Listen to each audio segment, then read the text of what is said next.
All right, everybody, welcome back for another deep dive Yes. into all things Bitcoin. Go with it. I am excited Yeah. to bring you the top 5 stories from this past week, February 17th to the 23rd, 2025. Just a big one. Huge week. Yeah. So much happening in the Bitcoin space. Absolutely. And we're going to break down the 5 most important things that you need to know. Help you get up to speed quickly and efficiently. Exactly. And we've gone ahead and we've sourced all this information from a variety of X posts as well as a collection of articles to bring you the most important information so you don't have to go out and do it yourself. That's right. And it's really fascinating how this week's news really kind of highlights the tension between crypto's incredible potential and also its vulnerabilities. Yeah. We saw a massive hack this week, a major regulatory win, a new ETF launch, even some institutional heavy hitters jumping into the crypto game. So let's just jump right in. Let's dive in to the biggest story of the week, which was that Bybit, a major crypto exchange, huge exchange, got hit with a giant hack. Massive. On February 21st. Yeah, we're talking $1.46 billion.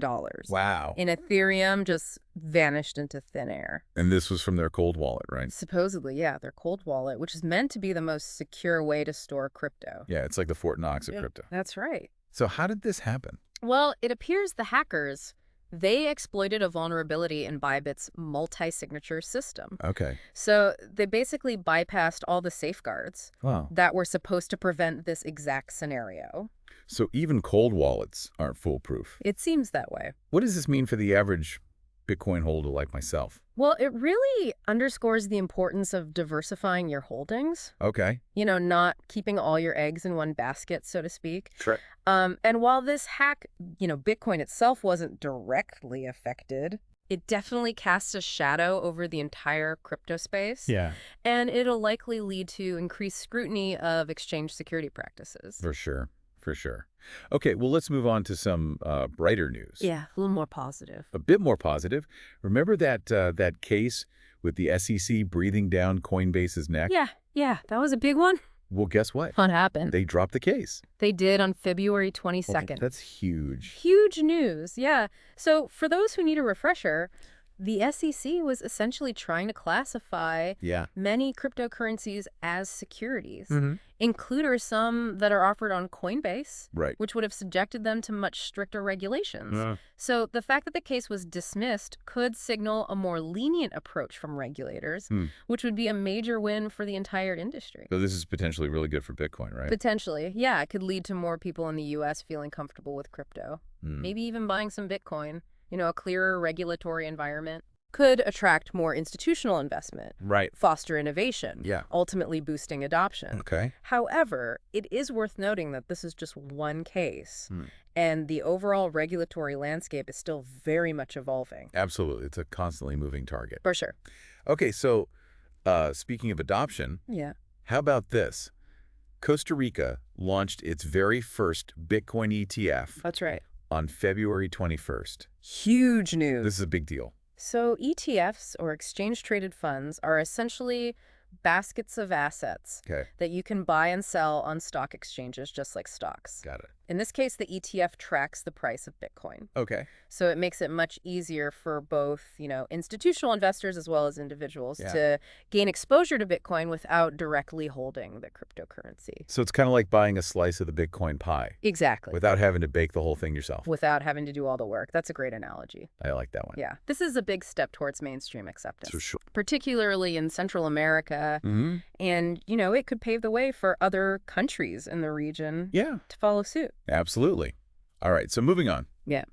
We have another really big development from this past week. Another big one. February 21st, Franklin Templeton. Yeah. A massive investment firm. Huge trillions of dollars under management. Filed paperwork to create their own crypto product. That's right. What's the big deal here? Well, this is a huge vote of confidence for crypto from a traditional finance giant. We've seen growing institutional interest over the past few years. Yeah, for sure. But Franklin Templeton's move, takes it to another level. Yeah. This suggests that they believe crypto, and potentially Bitcoin specifically, is a viable long-term investment. So they're not just dipping their toes in the water. No. They are diving in head first. It seems that way. Yeah. While we don't know the specifics of their product yet. Right. It could be anything from a Bitcoin ETF to a more sophisticated investment vehicle. Right. But either way, it's likely to attract a ton of attention and potentially encourage other institutional players to enter the market. Absolutely. And then finally... Okay, last but not least... let's talk Bitcoin price predictions. Gotta talk about price. Everybody wants to know. Everyone wants to know where it's going. Where is this thing going? Crystal ball time. One analyst is making headlines. Yeah. With a pretty bold forecast. Bold indeed. $170,000 per Bitcoin. Wow. By the end of 2025. That's a big number. That's a big number. Yeah. So, no, I mean, obviously predictions, you got to take it with a grain of salt. Always. But a little bit of skepticism is healthy. For sure. For sure. But this one's got some interesting factors behind it. Well, the analyst cites a couple of things. Growing institutional adoption, increasing regulatory clarity, and limited supply of Bitcoin as key drivers. So, while it's impossible to say for sure if Bitcoin's going to hit that price target. Of course, yeah. It's clear that these underlying trends are definitely supportive of continued growth. So it was a wild week. Yeah. For Bitcoin. Roller coaster. Definitely a roller coaster. Some scary lows. For sure. Some really exciting highs. Absolutely. What stands out to you the most from this past week? Well, I think for me, the most important takeaway is the growing mainstream acceptance of crypto. Yeah. Despite, that Bybit hack, we're seeing institutions like Franklin Templeton, regulators potentially easing up, and even entire countries. Embracing Bitcoin. It's amazing. Yeah. It really suggests that crypto is here to stay and that, the next year could be really pivotal for its evolution.